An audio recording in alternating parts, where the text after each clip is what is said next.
Đây có lẽ là quyết định lớn nhất trong chặng đường nửa đời người đã qua của tôi. Đưa theo con trai tới một nơi cách xa nhà tận 1.600 cây số, ở ngọn núi hoàn toàn xa lạ này. Tôi đã thuê một căn nhà nhỏ để cải tạo và sinh sống, mà chuyện còn khiến tôi khó tin hơn. Tôi vậy mà có thể biến căn nhà đổ nát lúc đầu, chỉ dựa vào sức lực của chính bản thân, cải tạo thành công toàn bộ căn nhà thành hình dáng mà tôi yêu thích. Cải tạo mỗi một gian phòng đối với tôi đều là thử thách lớn. Phía đối diện của căn nhà là ngọn núi nhỏ. Tôi bắt đầu khởi công cải tạo từ cuối tháng 2. Trước tiên là xử lý các đồ vật linh tinh trong nhà.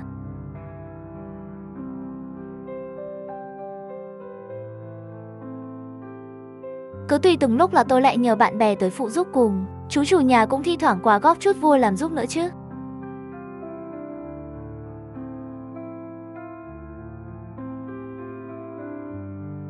Tôi làm một chuyến lên huyện để mua vài vật liệu xây dựng. Lắp đường điện nước thì tôi đành tìm một bác thợ chuyên nghiệp về làm. Tôi cũng nhờ thợ tháo luôn cái cửa cuốn cũ xuống. Mong muốn ngay từ lúc đầu của tôi là cải tạo nó thành một căn bếp theo phong cách đồng quê thân thuộc. Bức tường gạch đã được xây lên. Bắt đầu chuyển qua xây kệ bếp.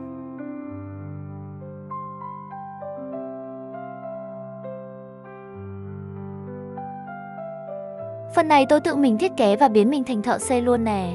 Mỗi ngày đều không ngừng khuôn gạch, rồi lại trộn xi măng cát liên tục hết công suất. Không nghĩ rằng tôi lại có thể làm việc năng suất như vậy.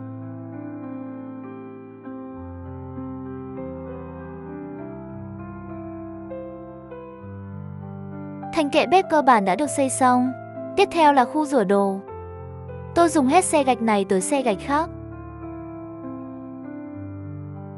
Tôi cũng cảm nhận sâu sắc được sự khó khăn khi cải tạo nhà, nhưng tôi vẫn không hề sợ hãi mà hành động.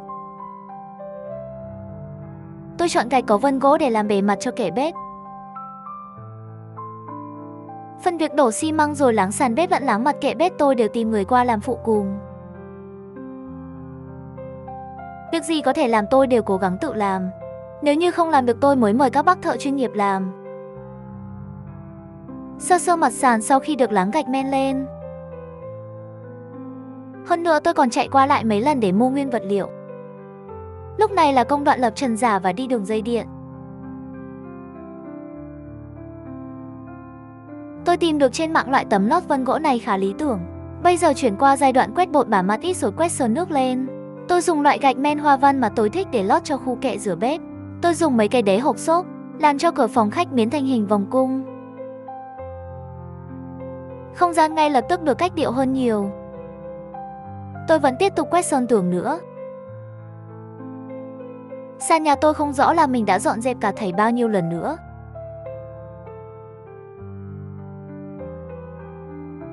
Một bên thì cải tạo, song song đó cũng dọn dẹp luôn. Tôi cũng tự mình làm khung cửa siêu lớn cho gian bếp.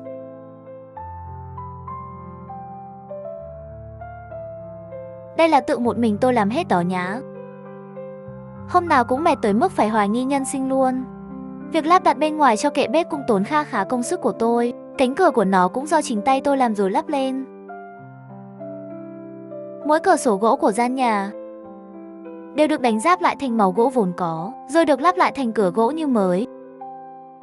Cải tạo xong cái nhìn thấy thích mê. Còn có mấy cái cánh cửa lớn bằng gỗ trong nhà, cũng đánh bề mặt lại rồi quét sơn vét ni cho mới.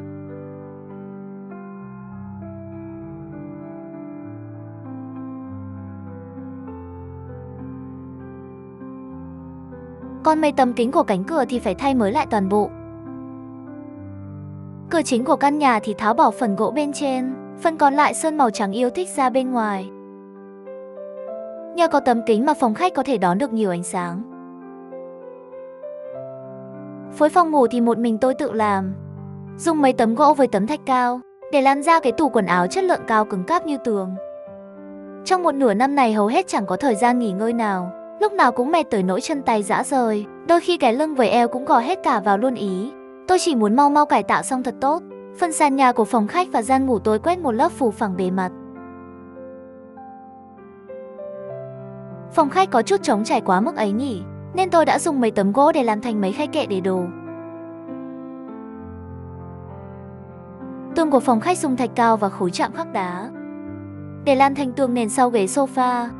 Tôi cũng không biết tại sao trong nửa năm vừa rồi làm sao có thể tiết kiệm đủ tiền để cải tạo nhà nữa. Cơ mà hình ảnh ngôi nhà sau khi cải tạo khiến cho tôi cảm thấy mọi khó khăn vừa qua đều rất xứng đáng. Tôi đã hoàn thiện căn bếp theo phong cách đồng quê mà vẫn hiện đại như tôi mong muốn. Mọi tiện ích đều được trang hoàng đầy đủ. Nồi cơm điện, lò vi sóng, tủ lạnh, mấy đồ điện gia dụng này sao có thể thiếu được cơ chứ?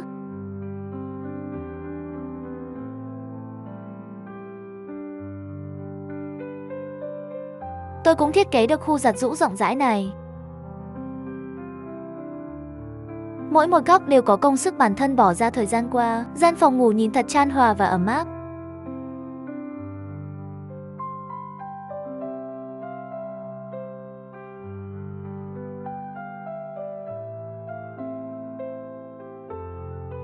Vẫn còn cái phòng khách rộng rãi mà tôi từng mơ ước.